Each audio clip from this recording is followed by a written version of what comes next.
সংযোগ সৃষ্টি করে দেয়, দুইটা মানুষের বন্ধন সৃষ্টি করে দেয় গঠকের কাজ। এই কনজাংশনও কী করে, গঠকের মতো কাজ করে। কাদের মধ্যে সে সংযোগ রক্ষা করে, দুটা ওয়ার্ড বা দুটা সেন্টেন্সের মধ্যে সংযোগ রক্ষা করে। তারা আমরা খুব সহজে বলতে পারি যে ওয়ার্ড এক বা একাধিক ওয়ার্ড বা সেন্টেন্সের মধ্যে সংযোগ স্থাপন করে তাকে কনজাংশন বলে। আমি আবার বলছি, যে ওয়ার্ড দুইটি ওয়ার্ড বা দুইটি সেন্টেন্সকে সংযোগ স্থাপন করে সেটাকে কনজাংশন বলে। বা সহজ কথা হচ্ছে, যে ওয়ার্ডটার দ্বারা দুইটা শব্দ বা দুইটা বাক্যকে সংযোগ স্থাপন করা হয় বা জোড়া লাগানো হয় তাকে বলে কনজাংশন। এই কনজাংশন হচ্ছে মূলত 3 প্রকার: সাবঅর্ডিনেটিং কনজাংশন, কোঅর্ডিনেটিং কনজাংশন এবং কোরিলেটিভ কনজাংশন। কনজাংশন কত প্রকার? 3 প্রকার: সাবঅর্ডিনেটিং কনজাংশন, কোঅর্ডিনেটিং কনজাংশন এবং কোরিলেটিভ কনজাংশন। সো আজকে আমরা আলোচনা করব কোঅর্ডিনেটিং কনজাংশন ব্যাপারে। সো আমরা যদি দেখি যে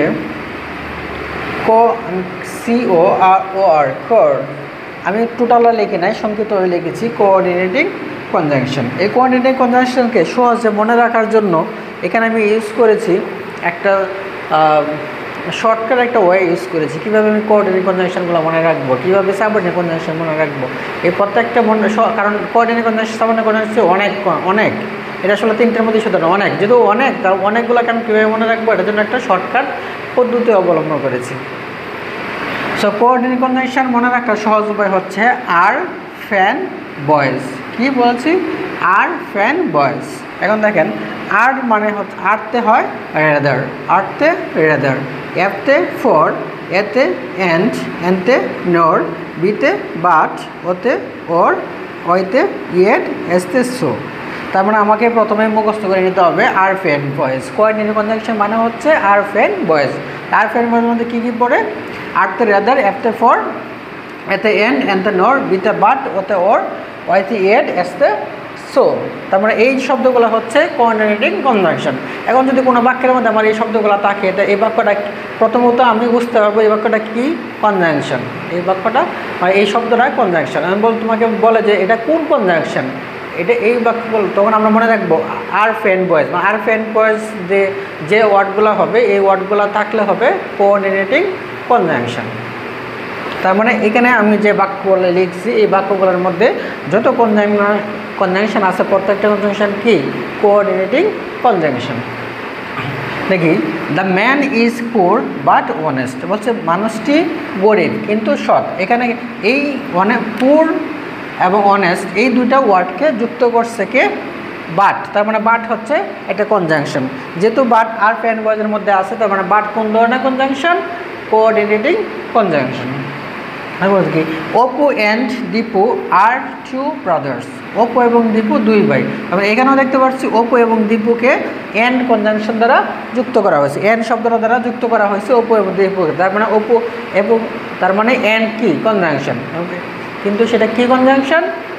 কোঅর্ডিনেটিং কনজাংশন। তা আমরা কীভাবে চিনবো কোঅর্ডিনেটিং কনজাংশন? কারণ আমরা জানি কোঅর্ডিনেটিং কনজাংশন মানে হচ্ছে আর, ফ্যান, বয়েজ। আর, ফ্যান, বয়েজের যতগুলো ওয়ার্ড হয় প্রত্যেকটা ওয়ার্ড কি কোঅর্ডিনেটিং কনজাংশন।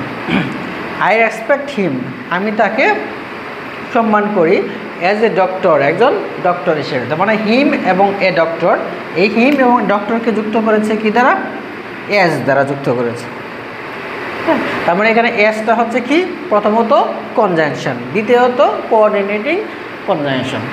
তার মানে আমাকে প্রশ্ন করতে পারে 2 ধরনের। একটা প্রশ্ন করতে পারে, এরকম একটা বাক্য দিতে পারে আপনাকে, বাক্যটাতে বলতে পারে যে এটা কোন পার্ট অফ স্পিচ, বলতে পারে this word is which part of speech, the underline word.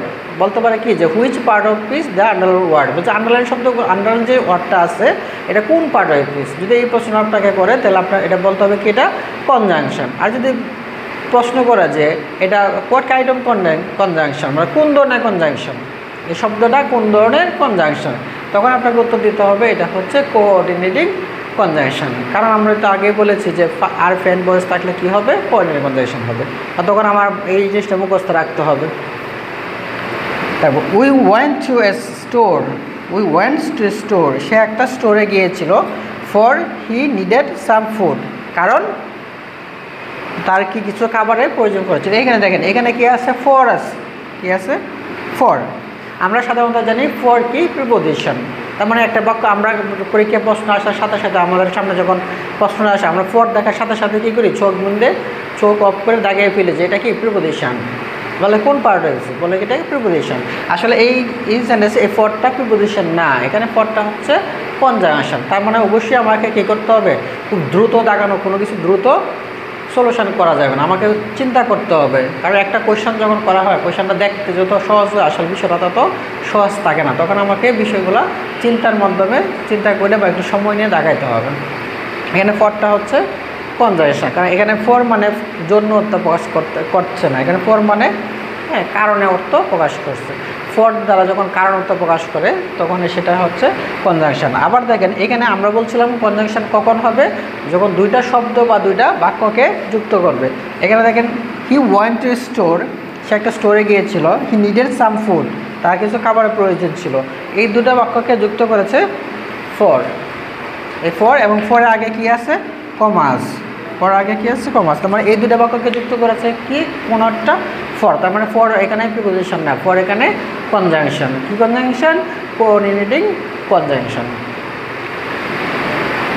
তো আজকে আশা করি সবার কনজাংশন ব্যাপারে বা কোঅর্ডিনেটিং কনজাংশনের ব্যাপারে সবার ধারণা ক্লিয়ার হয়েছে। আমি পরবর্তী ক্লাস নিয়ে আসবো সাবঅর্ডিনেট কনজাংশনের।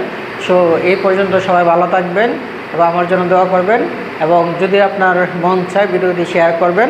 থ্যাংক ইউ সবাইকে, থ্যাংক ইউ ভেরি মাচ।